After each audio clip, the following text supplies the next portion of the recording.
Oh yes, we say welcome back to African Colonization TV. In today's topic, we dive into Tinubu spend 900 million US dollar to the US lobby to silence the truth about the genocide going on in Nigeria and to claim its IPOB and ESN is the cause of Nigerian problem, that no genocide that is going on in Nigeria.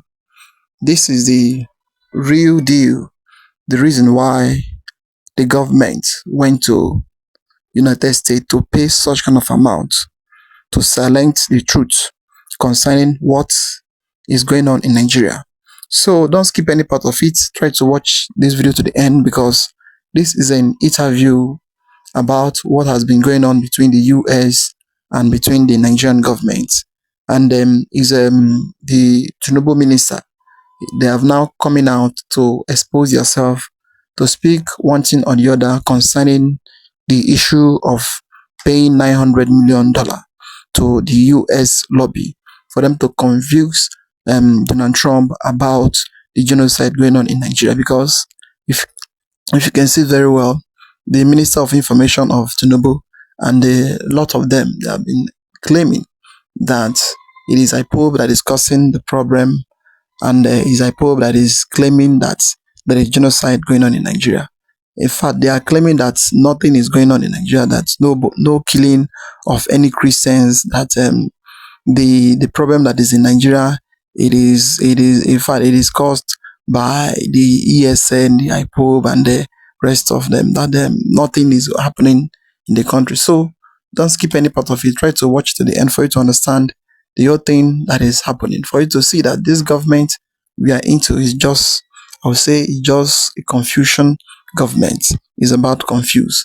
That is why the country is not moving forward and nothing is moving, because the money you need to use to give your citizen, you use it to bribe the US government for them to stop not to come into Nigeria, to stop this Christian genocide that has been going on for a long time now. So as you're about to watch, try to like, subscribe, and share the video to go around, let others see things happening in the country. Nigeria's battle to shape Washington's view of its internal security crisis has spilled into a lobbying war, with the federal government dramatically outspending Biafran secessionist groups as both sides seek President Donald Trump's ear over claims of a Christian genocide, according to UK publication African Confidential. Alarmed by Trump's threat last November to go into Nigeria guns a-blazing, President Bola Tinubu's administration and its allies have moved swiftly to counter separatist narratives in the U.S. capital, signing a $750,000 a month deal for 6 months renewable contract with the Republican-linked DCI Group to press Abuja's case on visa policy, military cooperation, trade and tariffs, and to emphasize government's efforts to protect Christians and Muslims and combat jihadist violence. Joining us now on this show to discuss the lobbying scramble that has unfolded alongside U.S.-Nigeria security contacts is Kunle Fagbemi, National Security and Defense Scholar. Good morning, Dr. Fagbemi, and thank you very much for joining us on the morning show. A very good morning to you, Dr. Ruben Abati. Well, Dr. Fagbemi, you must have been following the controversy. I was saying yesterday that it's a legitimate thing for a government to lobby. It's a tested, established tradition in the United States. Just so that your own side of the story can be heard, and not just one side being heard. So you lobby, you put your story out there through various means, through contacts, agents. But some Nigerians are saying that this looks extravagant, that Nigeria is going to spend, I think in total about, is it $9 million, 4.5 plus 4.5, about that, $9 million. But what do you think? Do you think the Nigerian government should just fold its arms while, it's been discredited in major centers, major capitals of the world?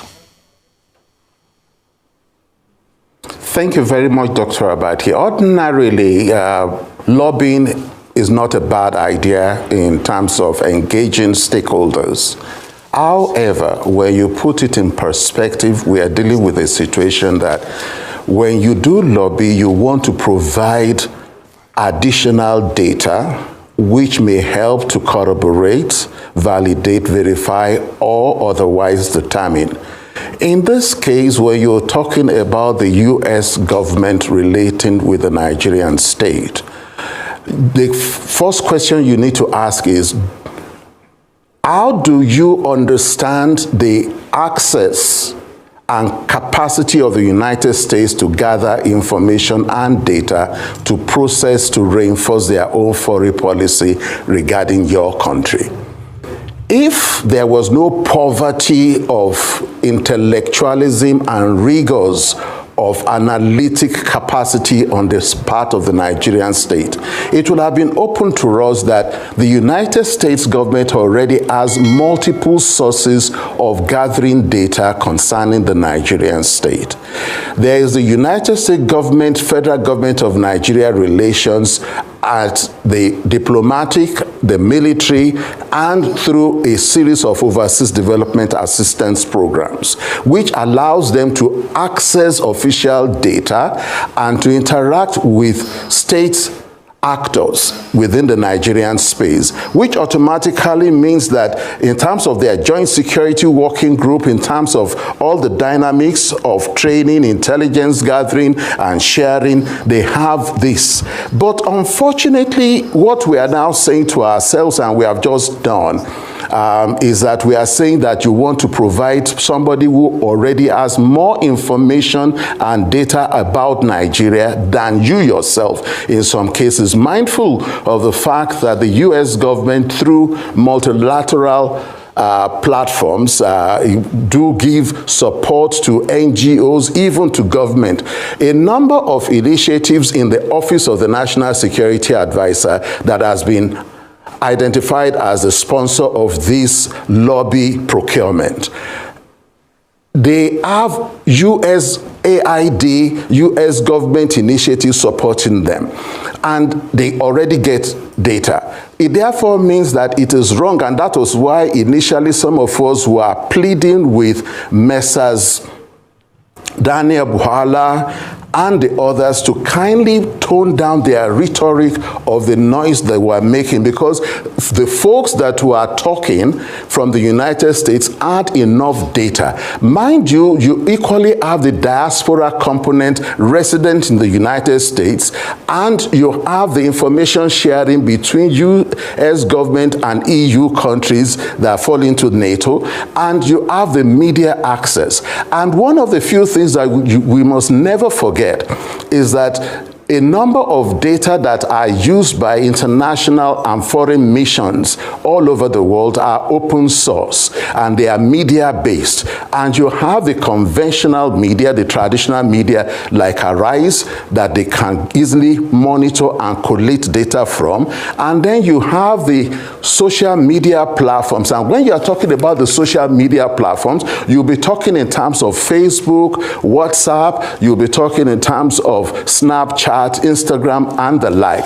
It should interest us to note that X, that formerly was Twitter, we have 7.5 million Nigerians that are subscribed to X, and we have 48.7 million Nigerians on Facebook. On Instagram, we already have 9.9 to 12.6 million. TikTok, we have 37.4 million. On WhatsApp, we have 51 million penetration in terms of subscription. And we have Snapchat, YouTube, and all others. Now, if the U.S. government that we know and the way they take serious information, media monitoring, gathering, and data analysis, we are already aware that they will have more than enough information. So when you are now pushing a lobby project, it means that you must be mindful that whatsoever you are going to be presenting to them will not really affect their decision making.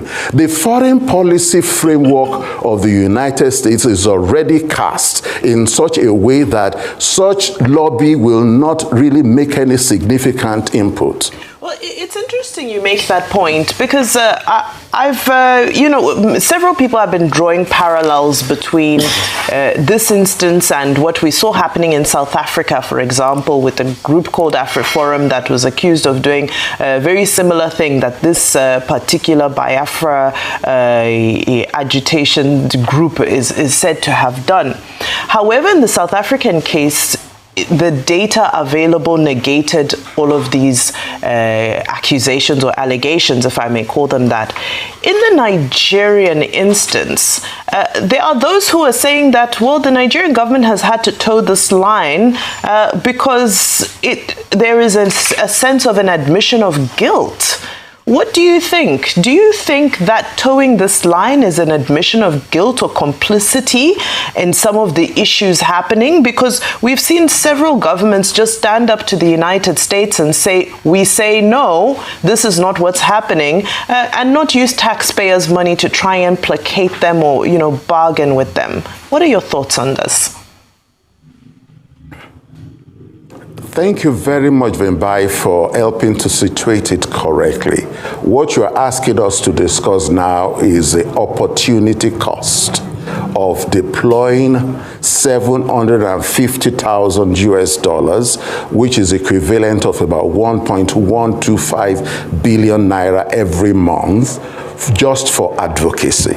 Whereas, in terms of development, if you are to look at the spectrum of the Sustainable Development Goals, you will discover there are a lot that we can do and achieve deploying that resource, particularly when you look at it from the angle of the internally displaced persons that do not have access to various amenities that will ensure that they have a standard livelihood and be properly catered for and allowed to live like human beings.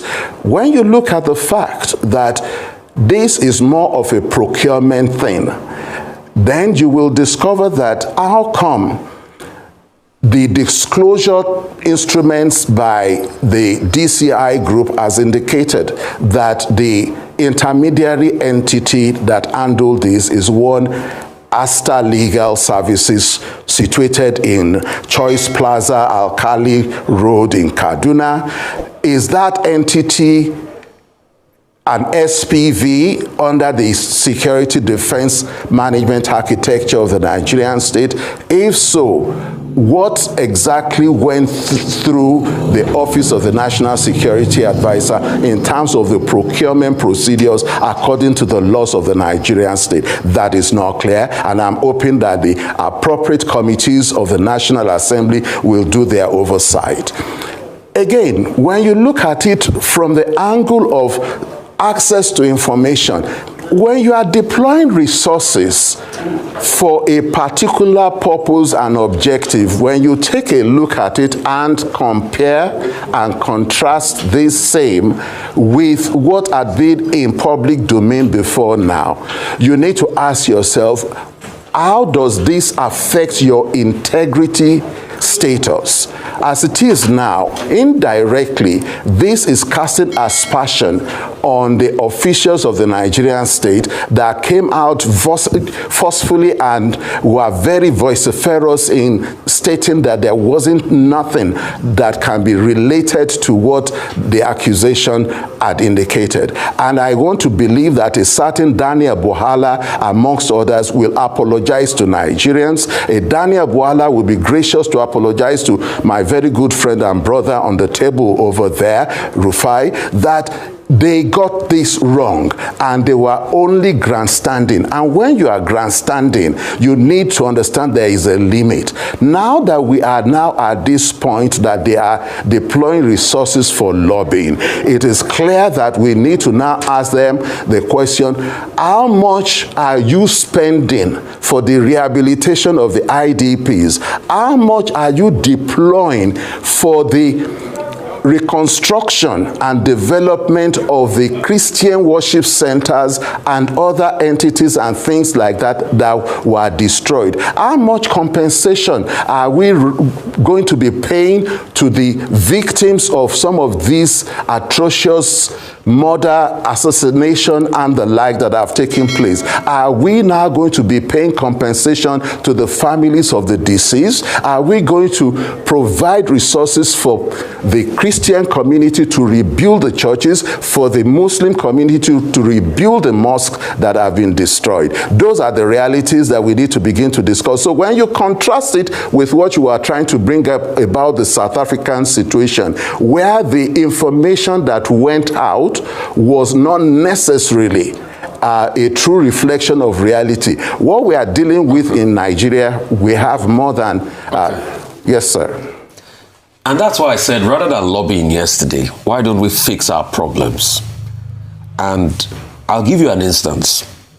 On the 3rd of January 2026, the story emerged around the 4th and the 5th of January.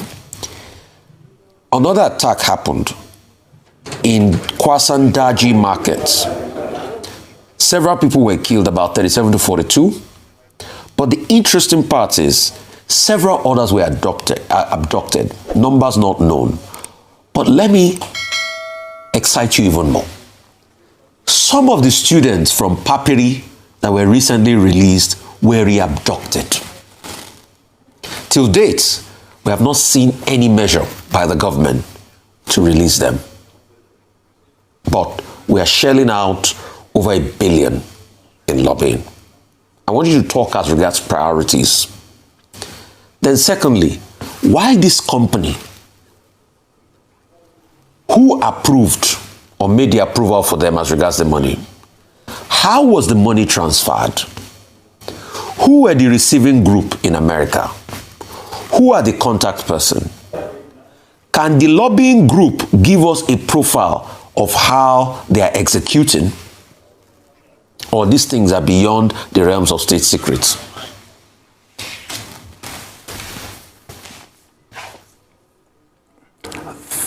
Thank you very much, Rufai. In terms of procurement, it is clear that we have questions to ask. Ordinarily, if it was a stricto sensu security intelligence deployment expenditure under Regulation 1, we may not be allowed to ask questions. But the moment this is transcending from security into international relations, foreign relations, diplomacy, diplomatic practice, we are allowed to ask questions. I am open that the National Assembly, particularly the Senate Committee on Intelligence and the House Corollary on Intelligence, and then the Foreign Affairs Committees are going to be gracious enough and responsible enough to do their due diligence of oversight to ask the questions. The identity of the interface entity on the Nigerian side is already known. The identity of the DCI group is known, and based on the right of disclosure clauses available in the United States government, there are some instruments already in public domain, one of which has identified that the authorizing person on the Nigerian side is a certain Malam Nuhu Ribadu, who is the incumbent national security advisor, which automatically means that to do a thorough investigation and inquest is so simple and straightforward. I am hoping that the Office of the National Security Advisor will be more than gracious to disclose what needs to be disclosed so that we can put some of these things to rest. And mind you, this is one of the reasons why either to have always held the position that the Office of National Security Advisor should strictly stay to the statutory constitutional role of advising. If they do, we will not be in such a mess like we are having now. Wow. It's very a big shame to the government that upon everything that has been happening to the citizen of Nigeria, to the Christian, to the Muslim, none of them that is in their mind. They are not after of any of them. Their mind and their mindset is how to get power and how to remain in office forever.